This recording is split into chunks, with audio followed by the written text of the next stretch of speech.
biggest economic choke point of the 20th century may have been oil passing through the Strait of Hormuz, but now it's microscopic silicon transistors manufactured in Taiwan.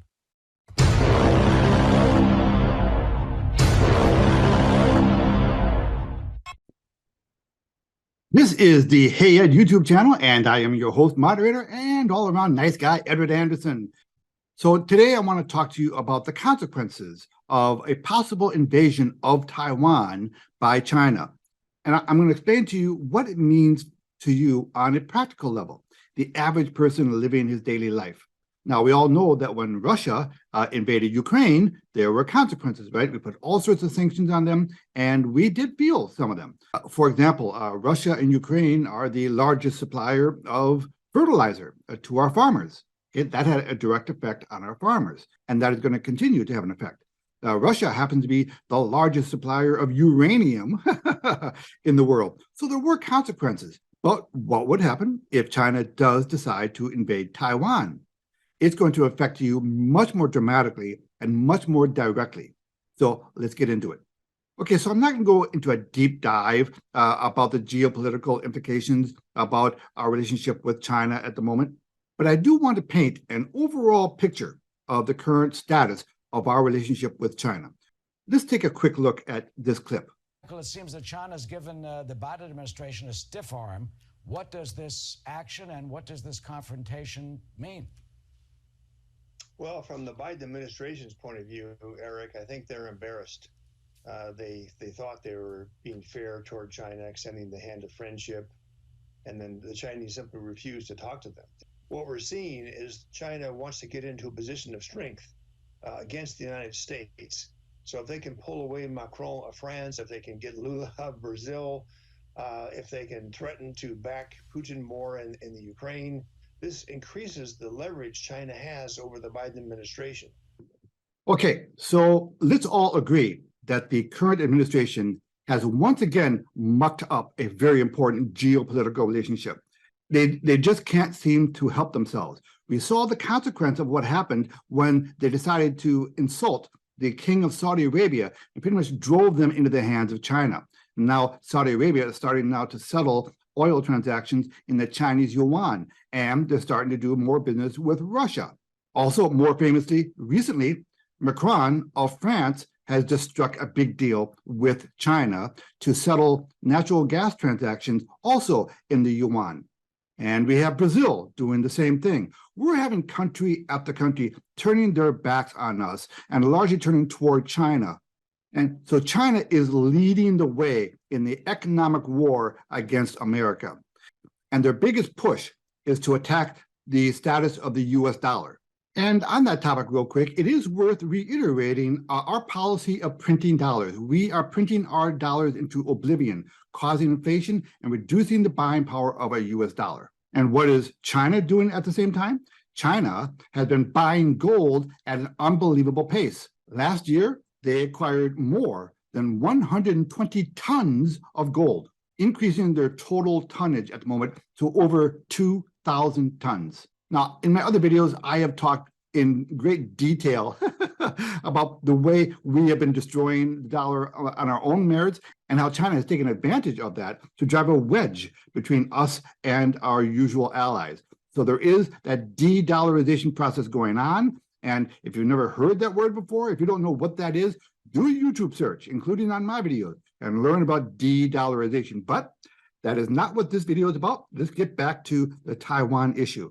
Okay, so let me show you another clip here that will kind of bring home the importance of Taiwan to us. Now, in these clips that I'm about to show you, I edited them quite a bit, but I left enough in there to make my point, but also I wanted to respect your time. So let's take a look at a couple of clips here. Even though it's tiny, this is actually the 16th largest trading economy in the world.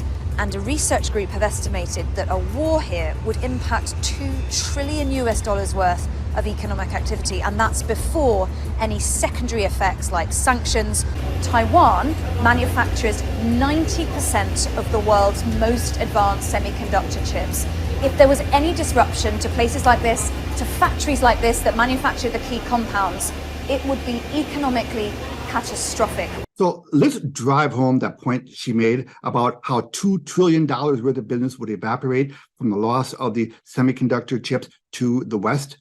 Now, in my research, I found several numbers along these lines. They're all really big numbers. But the most stark one that I found in my research was that there was an analysis that if there is a supply disruption of semiconductor chips coming out of Taiwan and China, because listen, if they invade Taiwan, we're going to cut off shipments from China as well. The estimate is that in the first year of that event, the United States would lose about 9% of its GDP. Now, to put that in perspective, during the first year of the Great Depression, the U.S. lost 7.5% of its GDP.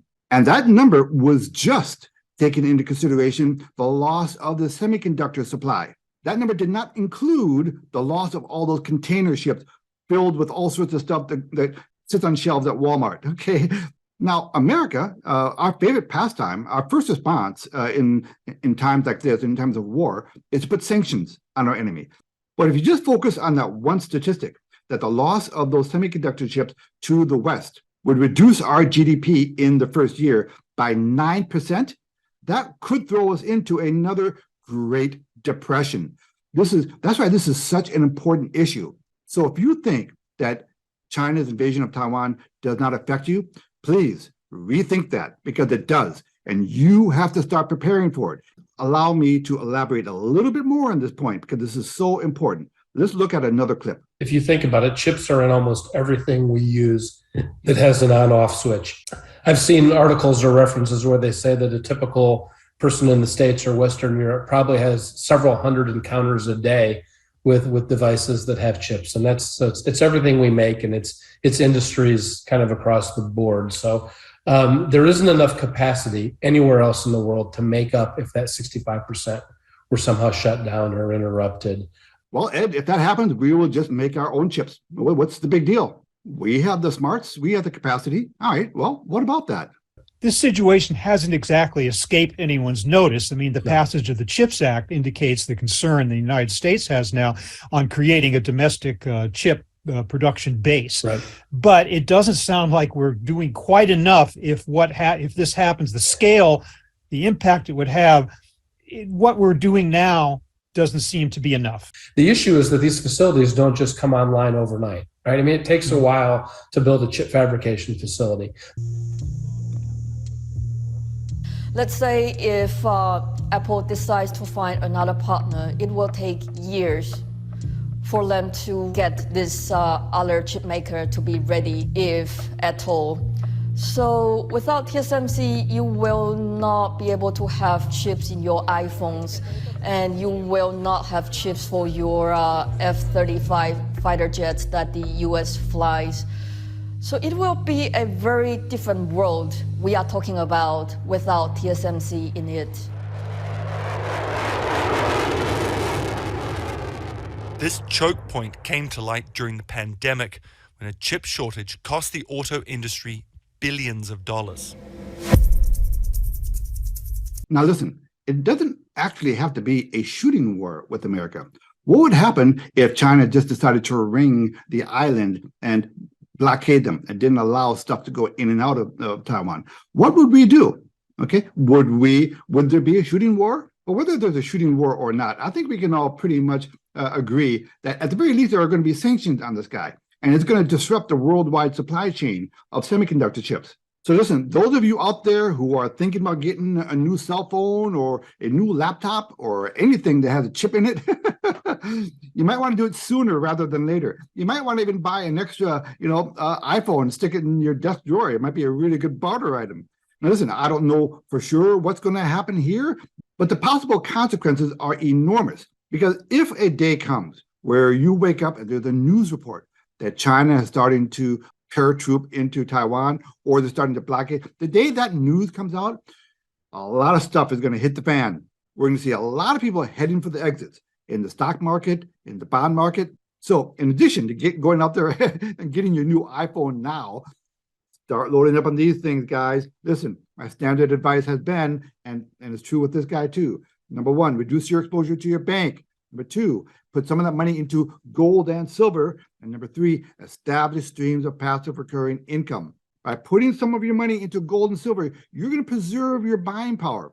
And when things come crashing down, you're going to be able to pick up a lot of really good bargains because you preserved your buying power. Remember, during the Great Depression, a lot of millionaires were actually created because they took advantage of the big fire sale that was going on. I want you to do the same thing. So listen, a possible invasion of Taiwan by China is a very big deal. Whether it happens or not, get prepared, okay? Because when it happens, it's going to be too late to get prepared. Start doing it now.